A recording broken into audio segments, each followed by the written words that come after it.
I'm Carol Hunter, editor of the Des Moines Register, and welcome to the Des Moines Register Political Soapbox. At the soapbox, each candidate gets 20 minutes to speak. They can speak for 5 minutes or the full 20, but at that point, our timekeeper will cut them off. We at the Des Moines Register believe in the power of civil discourse. We ask you to practice the best of Iowa nice, and please let our speaker have his say without interruption. And if you happen to bring a sign, please keep it down so that people behind you can see the speaker. Our next speaker is Robert F. Kennedy, Jr. Bobby, Bobby, Bobby, Bobby, Bobby, Bobby, Bobby. Mr. Kennedy is an author and attorney who's been focused on environmental causes and children's welfare. He's a founder of Waterkeeper Alliance and a founder of the Children's Health Defense. And now he's running for the Democratic nomination for the presidency. Please welcome Bobby Kennedy to the soapbox stage. Thank you so much. Thanks, Des Moines Register, and thank you so much to all of you for coming out here today.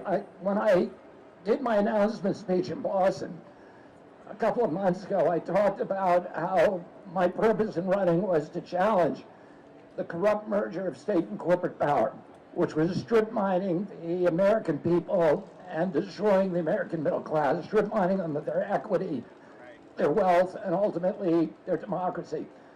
I'm going to try, if I got the time, to talk about 3 examples of how that's happening, how that's impacting Iowa and the people of Iowa directly and the surrounding states. I want to start by saying I was in Manchester, New Hampshire 3 days ago, opening our headquarters up there. And the last kid to come up to me in line to take his picture with me said to me, "I've never voted in an election. I'm working for you here because I want to have pride in my country and I want to have hope for my future." And he is worried. He's worried that he's never going to own a home. Home prices have increased during these past 2 presidencies from $200,000 average home to $415,000. And the interest rates are now going up 5 times.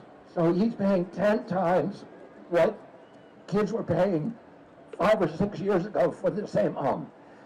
And he's worried he will never be able to afford it. He's worried that he's not going to be able to pay off his student loans.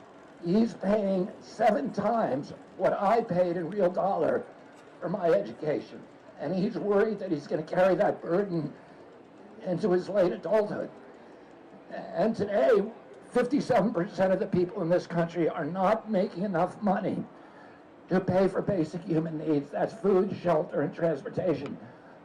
I spend a lot of time in the middle part of this country representing people. I'm representing 1,000 families in Columbiana County, Ohio, whose lives were upended by the Norfolk Southern spill. I'm seeing Americans live at a level of desperation, of depression, that I never thought I'd see in this country, that I associated with Latin America when I was a boy. The average income now in America is 5,000 times less, the average income, $5,000 less than the cost of basic human needs. And that's why over the past, and 35% of the people in this country are no longer making enough money to pay for those needs. In order to bridge that gap, that $5,000 gap, people are putting their debt on their credit card. And the credit card rates, the credit card debt, personal debt, this week, for the first time in history, exceeded $1 trillion. And people are paying an average of 22% interest on that debt. If the mafia did that to you, it'd be called loan sharking. But if the banks do it, it's business as usual. And those banks are owned primarily by 3 companies, BlackRock, State Street, and Vanguard. So they are now, and over the past year, we've lost 700,000 homeowners in this country. Those homes were bought up by those companies. And that's more homes than we lost in 2008 during the great mortgage crisis the year before. In 2021, we lost 700,000 homes that are now owned by those companies. So homeowner land, those people are now moved to rentals. And the rentals are going up because of the pressure from those home ownership. We're seeing the land in this country, literally the equity that you need to borrow money, Americans need to borrow money to build businesses, is being stripped mined away from them. Here in this state, half the farmland is now owned by non-farm companies, and it's being purchased up again. A lot of those companies are BlackRock, State Street, and Vanguard, and Smithfield. Smithfield, I spent 15 years suing in North Carolina. They invented a new way, they built a slaughterhouse, invented a new way of slaughtering hogs. They went into business with Wendell Murphy. They dropped the price of pork from 65 cents a pound to 2 cents a pound. It cost the farmer at that point 35 cents a pound to raise a hog to kill weight. And they took over the whole hog industry. They put out of business 28,000 hog farmers in North Carolina. They replaced those with 2,200 factories, 80% of them owned by one owned or operated or contracted to one company. And today, virtually 100% of hog production in the state of Iowa is owned by that company, by Smithfield or by Bruce Ratstetter. So you have the opposite of what Thomas Jefferson said was necessary for us maintaining our democracy, which is that our landscapes would be left in the hands of tens of thousands of independent yeoman farmers, each with a stake in our system of government. We now have a colonial system here in Iowa and around the country, where the land base is owned by a corporate aristocracy, a corporate kleptocracy, who is using their control of land to control the politics and to strip mine the wealth from the public. So this boy said to me, I want to be proud of our country. When I was a boy, I knew that the United States of America was the best country in the world. We have been blessed by God. I grew up in a period that is called by social scientists and economists the Great Prosperity, a 50-year period following World War II. When I grew up in the 60s, my uncle was president, we had created the American middle class, the greatest generator of wealth in the history of mankind. We owned half the wealth on the face of the earth in our country. When I traveled abroad with my parents, which I did often, people would come up and say, I'll do anything to get your blue jeans. American blue jeans, American automobiles, transistor radios, RCA Victrolas, all of these American products, we invented them, we made them, and everybody in the world wanted them. When I went to Poland as a boy, it was a communist country. The communists didn't want anybody to know that we were there. My father went there without any invitation. They blanked us out in the newspapers. We went one day to visit the Cathedral of the Black Maria in Krakow. There was nobody in the square when we went in, and there was no newspaper notices. We went to meet the cardinal, who was a saint, who was a living saint. He had stood up to the communists. He had endured torture in prison.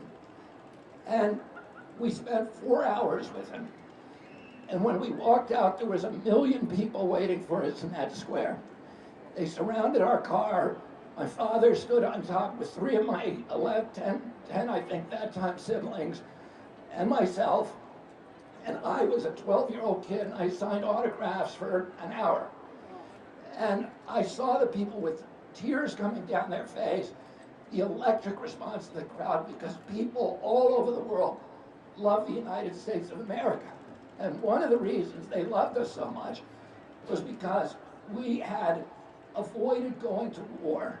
My uncle had told his best friend, Ben Bradley, the principal job, Ben Bradley asked him, what do you want in your gravestone? And he said, he kept the peace. He said the principal job of an American president is to keep the country out of war. He said, I don't want African children and Latin American children and Asian children, when they think of the United States, to think of a man in a military uniform with a gun. I want them to think of a Peace Corps volunteer. I want them to think of the Kennedy Milk Program, the Alliance for Progress, the USAID, which at that time was actually trying to build middle classes in those countries. We want to put America on the side of the poor. Because of that, there's more statues today of John F. Kennedy, more avenues named after him, more boulevards in the capitals of Latin America, Africa, and Asia than any other U.S. president. But he managed to keep this country. He never sent a single combat troop abroad to die. He sent 15,000 advisors to Vietnam. A month before he died, he found out 75 Green Berets had died, and he ordered them all home. October 22nd, 1963, he signed National Security Order 263, ordering all troops home from Vietnam. A month later, he was murdered. A week after that, LBJ remanded that order, and we have become a warfare state. Now, I have a friend who's one of my best friends, who's a commercial fisherman. And I've represented for most of my career as an environmentalist, commercial fishermen on the Hudson and on waterways all across the country, litigating against polluters. Well, my friend worked his whole life in the commercial fishing industry. His son-in-law now owns the company, but he doesn't have a pension. Because it's a hard job, like farming, he's on 100% disability. He relies on food stamps. He got $283 a month in food stamps. But because of paying for the war, the $8 trillion that we've spent on wars, all lost since 2000, the inflation rate is devouring his food stamps. So we've had supposedly 38% increase in food costs over the past 2 years, but the real increase of food stuff, of basic foods like chicken, eggs, and dairy is 78%. So his food stamp is 78% less than it was 2.5 years ago. Well, on March 1st of this year, he got a robocall from the government telling him that his food stamp is being cut to $23 a month. He was already down to one meal a day. And 30 million Americans got that call. 15 million Americans were told they were being cut from Medicare that month. That month, we sent over $113 billion. We topped it off, topped our commitment, $113 billion to Ukraine. So, and that same month, the Fed printed $300 billion unanticipated to pay for the bailout of the Silicon Valley Bank. So we have a lot of money when we need it for the bankers or when we need it for the war machine, but we don't have it when we need it for regular Americans. Now, Mitch McConnell was asked about $130 billion. If you kept it here, we won't have to cut $1 from Medicare or food stamps. And he said, don't worry, because it's not really going to Ukraine. It's really all just going to U.S. military contractors, Raytheon, General Dynamics, Boeing, Lockheed, and the other ones. Well, who owns those companies? 100% of them. BlackRock, Vanguard, and State Street. And if you look at the generals who are on TV telling us the narrative for the Ukraine war, which is complete baloney, if you actually look at the way they work, they're retired generals who are now working for those companies. So this is another way they strip mine the country. I'm going to ask Dennis Kucinich to come up here and make one little other point. He's like my Vanna White. So I'm going to tell you the biggest boondoggle of it all. These pipelines that are now planned for the state of Iowa. And these are not oil pipelines, these are carbon pipelines that are taking carbon from ethanol plants and supposedly, and then they're bringing them supposedly for deep well injection. But if you look at this, this plant, which is owned, these pipelines, which are owned by Bruce Rassleger, these plants end in North Dakota near the Bakken well sites. But North Dakota has said you can't do deep well injection here. So we know what they're really doing is they're using this to extract more oil from those sites by pumping the wells. The same thing is true of this one. It ends right next to, and this one is owned by BlackRock. And it ends right next to the southern Illinois, south of Springfield oil field. So that's what they're really up to. This is just a huge subsidy to the oil industry. How much is it worth to the oil industry? Over a 12-year period, $173 billion in taxpayer subsidies. These are very, very dangerous pipelines. 80% of the people in Iowa do not want these pipelines. 45 of the 56 counties through which they go have said we don't want them and have protested to the Iowa Utility Board. But guess what? The Iowa Utility Board is appointed by the governor, who has taken $163 million or $163,000 from Bruce Rassleger, and who then appointed the two controlling members of that board who fast-tracked this project. So this is a project that the people of this state don't want, and is going to bankrupt our country, $173 billion, and that is very, very dangerous. Because the carbon, when it's liquefied, turns highly acidic and it corrodes the pipe. And if it gets, so they have to use special, very expensive pipe that is coated with chrome. But there's still leaks. And when they leak, the people who are affected can very easily die. So in 2020, they did the first one of these, did a big leak near Biloxi, Mississippi. 49 people in the town were hospitalized. Some of those people have brain damage from which they will never recover. The ambulances and first responders that came to the site, their engines froze because there was no oxygen at ground level and they couldn't, their internal combustion engines failed. So they're endangering the people of Iowa. They are making billions of dollars for the oil industry and for big ag.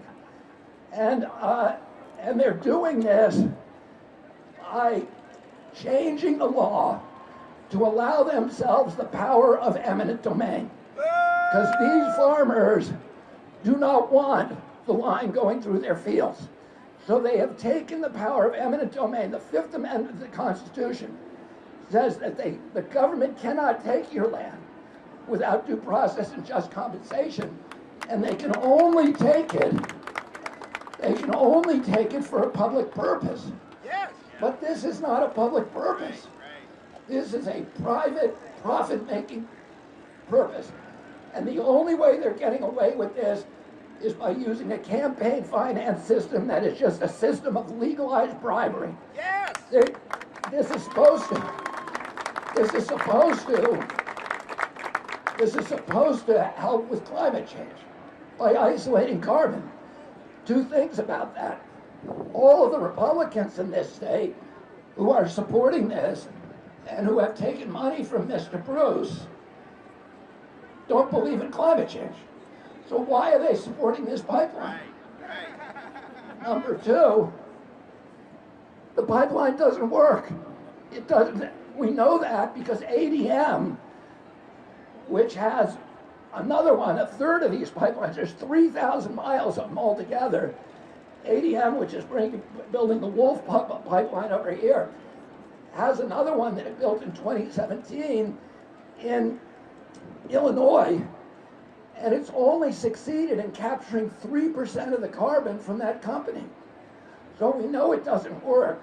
We know the whole thing is a boondoggle. It was put into the law by oil industry lobbyists who want another subsidy for the carbon industry.